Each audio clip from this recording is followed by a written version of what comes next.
রাজাকারের পক্ষে স্লোগান দেওয়া এটি সরকার বিরোধী নয়, এটি রাষ্ট্রবিরোধী স্লোগান। মুক্তিযুদ্ধের মাধ্যমে ৩০ লক্ষ শহীদের রক্তের বিনিময়ে এই দেশ স্বাধীনতা অর্জন করেছে। সেই দেশে রাজাকারের পক্ষে স্লোগান দেওয়া এটি সরকার বিরোধী নয়, এটি রাষ্ট্রবিরোধী স্লোগান। এবং একই সাথে সেখানে সরকার বিরোধী, প্রধানমন্ত্রী বিরোধী স্লোগান দেওয়া হয়েছে।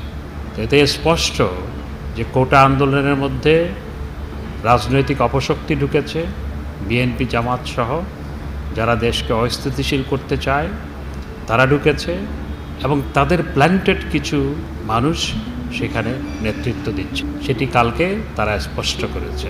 এতে প্রমাণিত হয় এটি কোটা বিরোধী আন্দোলন নয়, এটি রাষ্ট্রবিরোধী, সরকার বিরোধী আন্দোলনের রূপ দেওয়ার জন্য চেষ্টা করা হচ্ছে এবং কোমলমতি শিক্ষার্থীদের সেন্টিমেন্টকে ব্যবহার করা হচ্ছে। কিছু নেতৃবৃন্দ এবং বাইরে থেকে বিএনপি জামাত সহ অন্যরা সেখানে ইন্ধন দিচ্ছে। আদালতে বিচারাধীন কোনো বিষয় সরকার সিদ্ধান্ত দিতে পারে না।